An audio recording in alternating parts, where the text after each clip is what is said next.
You are listening to the hottest Saturday night show on the radio, The Darren Mason Show. What's up, fam? This is your boy, Darren Mason, and we got the crew of The Darren Mason Show with me and our special guest, Miss Kiera, and we're going to just continue the conversation that we had on air. And Miss Tay, you want to bring us up to date and catch everybody up? Sure. So the topic for today with Sis Let's Chat was, are you ready for the storm? Sorry. Are you after the storm? Are you ready? Same thing. Yeah, Same thing. Yeah. So after the storm, are you ready? And Miss Kiera, she kind of like really, yeah, she took us on a whole nother level. So I want to kind of shoot it back to her so she can just pick up where she left off when we were on live on the show. Introduce yourself before you Okay. So my name's Kiera. I'm the creative director of SL Career Studio. We focus on career and entrepreneurship development. So we have an array of services. So make sure you visit slcareerstudio.com and also go on our social media platforms as well. Awesome. And so before we got off air, you gave us some good 5 ways to gain capital. Yes. As a small business. Yes. And then you kind of said why those things were important. Mm-hmm. So you want to start those 5 off and then kind of really go in, and I think that's going to start us back up into the conversation. Okay. So the 5 that I gave on the air was accelerator programs, venture capital, opportunity funds, angel investors, and also business loans. So I can break it down. Okay, so I can break it down each 5. So accelerator programs are initially entrepreneurship programs that you go into, and then they give you capital in exchange for equity. Now, with Black small business owners, we hate the term equity. We hate to say, oh, someone's taking a percentage or ownership of our business. But the realistic is that Dropbox, some of these big companies like Dropbox, Airbnb, they have given equity within their business to get investors.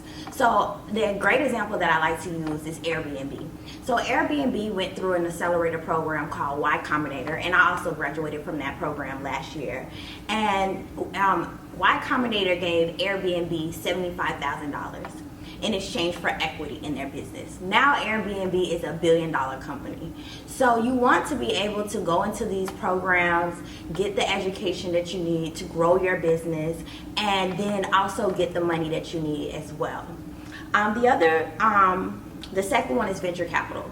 So venture capital is kind of like accelerator programs and kind of like business loans. It's in between. But the difference between the accelerator and the venture capital firm is basically you don't go through an educational program. It's basically they give you money in exchange for equity. The other thing that I want to say about accelerators and venture capitals versus business loans is that venture capitals and angel investors and accelerator programs, they're going to care about your business. The banks, they want to know, they don't care about your business. All they want you to do is make that payment within 30 days. They don't care if you did not make profit. They don't care if you're not growing. They don't care about any of those things. But an angel investor is. A venture capital firm will care. A accelerator program will care as well. So it's really important that you kind of understand the difference so that you can choose the right funding.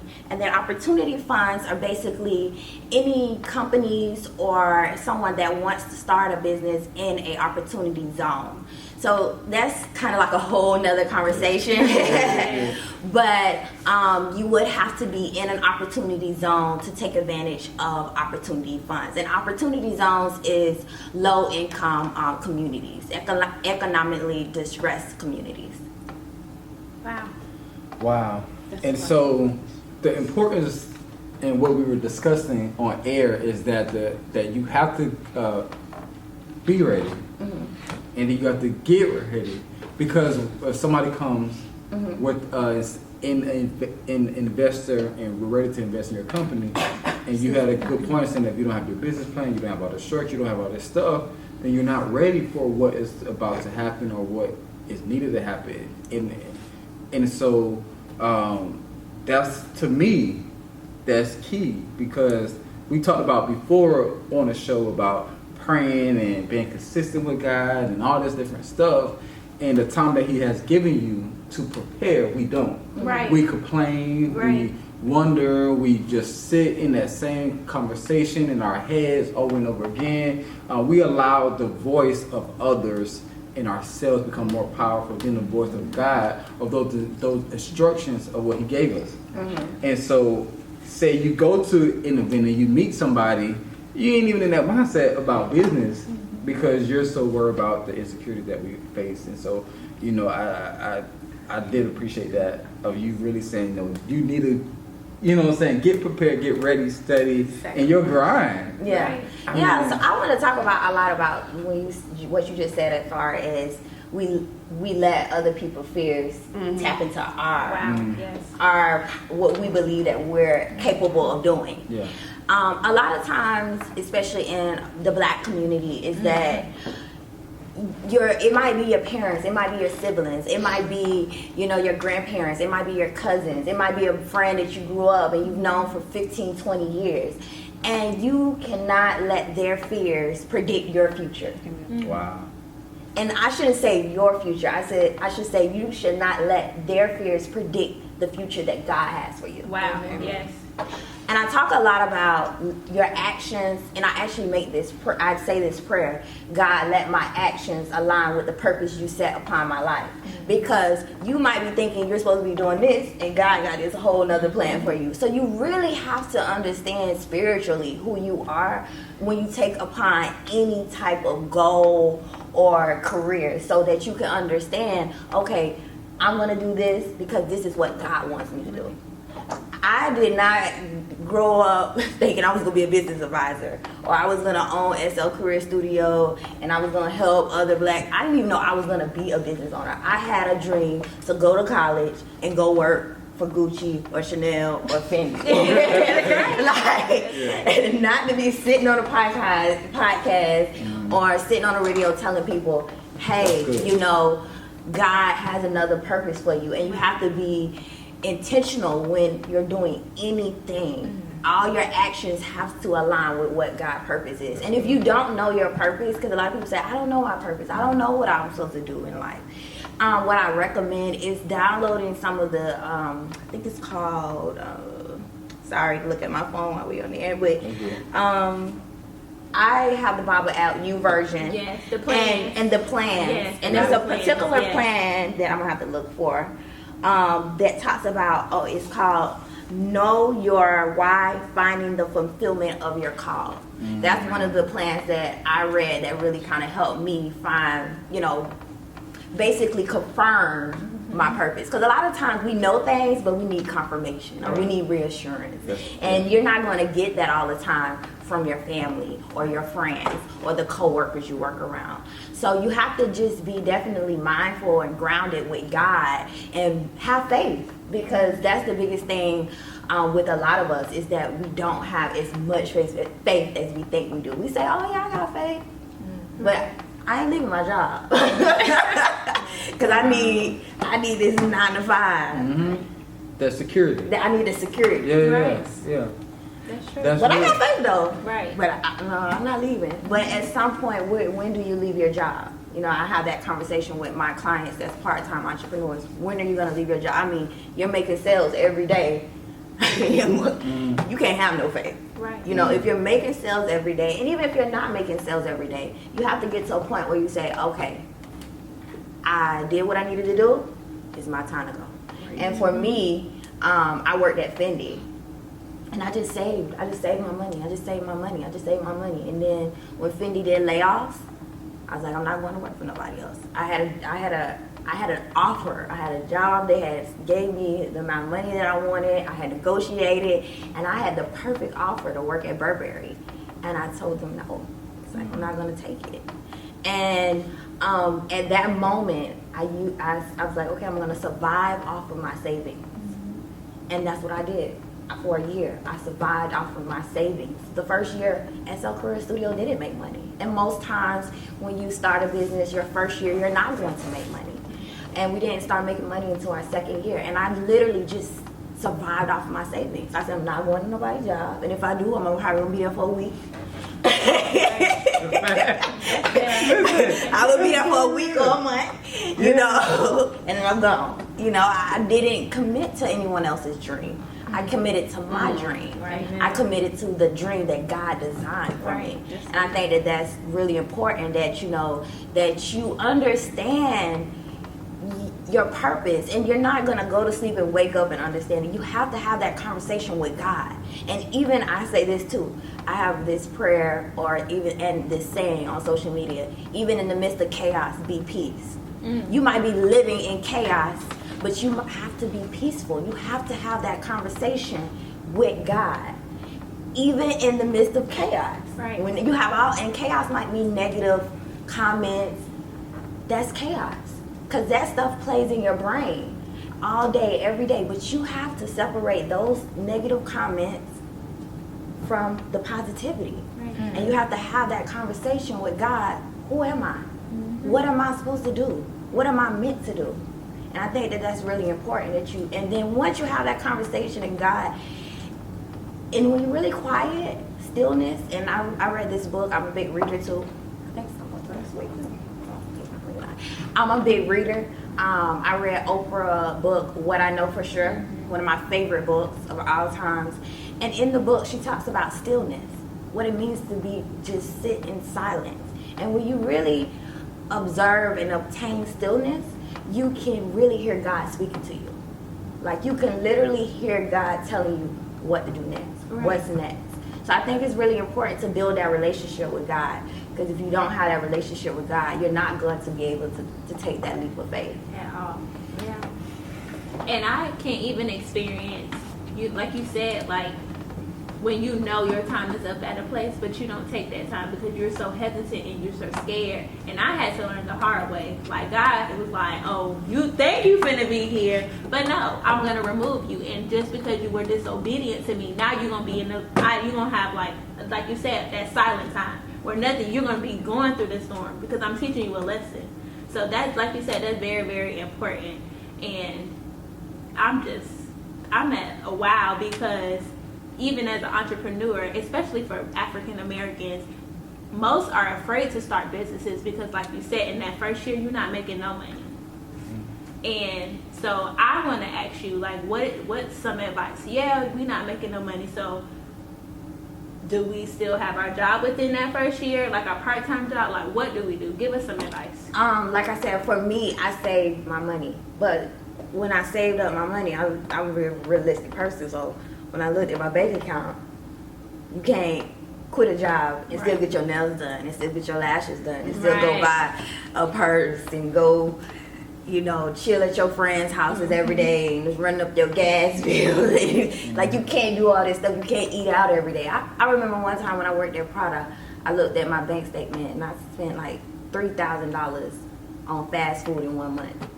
And I was like, you know, that was one of the financial, that was one of the financial moments, pivot moments in my life when I worked at Prada, and I looked at the bank and I looked at the bank statement and I was like, where's all my money going? Food. And it was on food. Food. I was like, that is what? And I was living in Atlanta, Georgia, and I was like, what in the world am I doing? So to answer your question, you have to make a plan. You have to say, I'm not going to get my hair done. I'm not going to. That first year, I didn't get my hair done. I didn't get my nails done. I didn't buy no purse. I didn't buy no shoes. If I had new clothes, it was because my mama bought new clothes for me. You know, I didn't spend money on anything outside of the necessary. Right. And when I bought food, I went to the grocery store to cook, not to go to McDonald's or Panera's or, you know, Olive Garden. So I think that's really important. I really think it's important that you really cut back. Figure out, write down everything you're spending money on, and then decide what is not necessary. Right. And you cut back. And then when you cut back, then you don't have to, you know, worry about, do I need this job? Right. Wow. Because you have more money than you think. Right. I said that the other day on Facebook. You have more money than you think. It's about money management. Especially with the black community. Man. Because everybody want to be in line for the J's. Yeah. Everybody want to go to Chick-fil-A. Everybody want to go to Popeyes. So it's for the black community, it's very difficult for us to save but and manage our money. Didn't mean to cut you off. It's okay. But like what you said was that, okay, you were working in the middle of you working and doing what you felt that you wanted to do. Like that was your plan, that was your goal. Working at Finley. But in the meantime, you were still saving. Yeah, I was saving. So I think to me that's key. Like, you know, moving into what you're doing and always having that cushion. Because what if you would have not had that savings while you were doing your job in your career in your field? You wouldn't be probably sitting right here. Right. You know what I'm saying? Like, you probably would have had to go take something else right back to back. But because you had that savings, to me, that's something that stood out to me is that sometimes we get the job that we want. We get what, you know what I'm saying? And we're content, we're comfortable, and we just sit there. And once, you know, because job loss is real, you can't get out. You can't maneuver. You can't even think about trying to start a job and paying for a logo because you can't even, you know what I'm saying? You don't have anything to move forward and start. So we get complacent. And then the one thing about when you work a 9 to 5, or even if you're not working a 9 to 5, but you work 8 hours, most people work 8 to 12, 15 hours. When you get home, you like, I got this kid. If you single like myself, no kids, no relationship, you like, I'm tired. I gotta clean up this house. I gotta wash these clothes that I done let pile up. Like, you don't even want to invest in your own dream. So at some point, you do have to say, where do I make the sacrifice? Tighten up. Where do I make the sacrifice? What do I cut back on? And where do I invest my time into? What do I do? Where do I go from here? How do I strategize? And I think that making a plan is key if you're going to leave someone's job or if you're going to enter, you know, to complete any goal. Right. Make a plan. Make a plan. It's really important to make a plan, to have so that you have a clear understanding. Right. And what you understand, nobody else don't have to understand. Because it's between you and God. Right. Yes. It's between you and God. Because I'm telling you, they're not gonna understand. They're People not gonna think you crazy. Yes, they are. I know it's crazy. Right. I keep saying, because I watched this sermon from Michael Todd. It's called Crazy Faith. And I can tell you, like, the craziest thing, because sometimes God would say stuff to me, and I'm like, man, you tripping. This ain't gonna happen. Like, this is unbelievable. I do not believe it. And then when it happens, you're like, well, dang. Yeah. Like, it's crazy. Like, the craziest things that we kind of gets thrown at us, and it happens. It's just like, wow. Yeah. But I do have a question, because I want you to talk more about, like, what exactly you do, especially for the HBCU girl. Okay. Yeah, so for HBCUs on the career, because we're a 2-in-1 platform. So on the career side, what we do is we offer resumes, cover letters, and LinkedIn profiles to college graduates from HBCUs. We also go to different HBCUs and we teach there as well. So for example, at Clark Atlanta University, I teach the fashion department about career readiness. How do you interview? How do you prepare to negotiate? I really want to tap into this negotiating thing, because what I have noticed, and even I think about 2 weeks ago, it was, I think, National Black Women Get Paid More or something like that. I can't remember. But we are at the bottom of the poll. We're at the bottom of the poll. Black women, we're at the bottom of the poll. We're getting paid less than anybody. So, and then black men are getting paid less. Anyway, you know, so black people are getting paid less. You can have the same skill set. You can have more knowledge, right, and you can have more skills than this white person, and they're going to get paid more than you because it's the color of your skin, or because you didn't negotiate. So I shouldn't say the color of your skin, because you didn't negotiate. So it's really important. You know, I really focus on teaching black college graduates to negotiate, and I tell them, you're the catch. They need you. They need you at that table. You don't really need them. There's a million companies in the world. You know, they need you. So if they offer you 15 and you want 20, tell them you want 20. They can only say, they can meet you in the middle. They can either say no, and do you want to take the 15? Negotiating, a lot of things, people think that negotiating means I won't get the job. If I try to counter, I won't get the job. That's not what that means. It means that you're asking for more money, and if they say no, they're going to say, well, sorry, man, we can't offer you $20. Can you accept our 15? And that's the conversation. That's how the conversation is going to go. But you need to negotiate. And also the other thing is, don't be at entry level. whatever. Right. You know, don't let them work you and let somebody outside of the company come in and Right. work a better position, better hours, better PTO, more money than you have, and you've been working for the company. You know, negotiate, have a career plan with your managers, and to let them know, have that conversation. I want to move up. I want to cross-train another department. So when they do downsize, you're viable in another department. So those are the things that I teach outside of the resume, because it's like, oh yeah, I need a resume. But negotiating, cross-training, those are really, really, really important things, because you become an asset versus a liability. And it's hard for them to fire you at that Right. point. So you want to always be an asset versus a liability. So for me, some people say she's like a jack of all trades. It's not I'm a jack of all trades. You're not gonna fire me if I'm going on your job.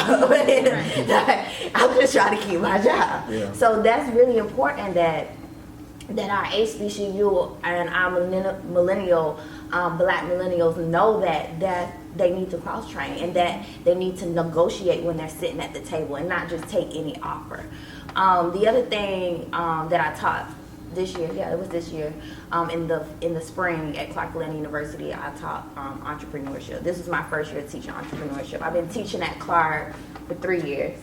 I'm going in my fourth semester, but this year we talked about entrepreneurship, and we created a business model. And the business model is basically like an outline for your business plan.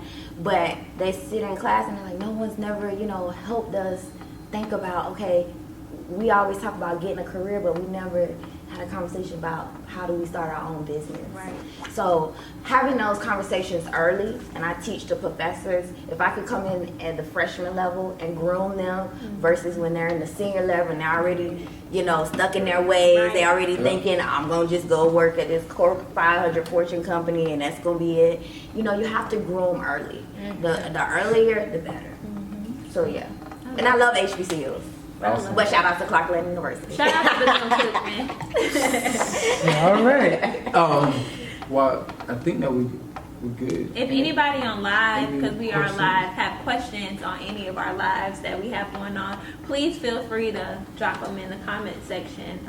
But this is a really good information. And so we're not going to give you all of what Ms. Kara has right Right. now. So how can they follow you, find you, book a session with you? Yeah. So they And can your prices. Okay. So all of our prices range from the career side to the entrepreneur side, range from $35, actually $20 to $1,000, $20 for a cover letter. So we have a threshold of $1,000. We do not charge our clients more than $1,000 because we understand that startups don't have an unlimited income. And even if you're not a startup, I have some small business owners that's been in years for 10 years and they still don't have an unlimited income. So yeah, we keep our prices very low because we want to be able to help black graduates from HBCUs. We want to be able to help black small business owners. That's my soul. That I feel like that was God's purpose for me, to help our people. So I keep the prices very low, but you can visit slcareerstudio.com. Again, it's S as in Sarah, L as in love, careerstudio.com. And you can visit the website and click on services in the menu bar, and then you will see all of a list of services. We have tons of free resources. I did not say that on the air, but we have tons and tons of free resources on the website. It's called our Virtual Entrepreneurship Center. So you can go on there and you can get information for business loans, contracting, business plans. What else do we have in the portal? All type of business templates. So all of that stuff is free. So there's some people that really just can't afford it. So we do provide those free resources on the website. But if you want to speak with me, I have open availability for next week, and you guys can book a consultation. Just go on the website slcareerstudio.com. You can follow us on SL Career Studio on Facebook, Instagram, and Twitter as well. And you can also connect with me on LinkedIn, Kiara Gruber. Well, good night. Anything else, Symone Talks? Good. Good, we say? Well, again, Yeah. thank you for coming. Thank you for having me, Darren. Thank you. Have a good night, you guys. Have a good one. Thank you. Bye.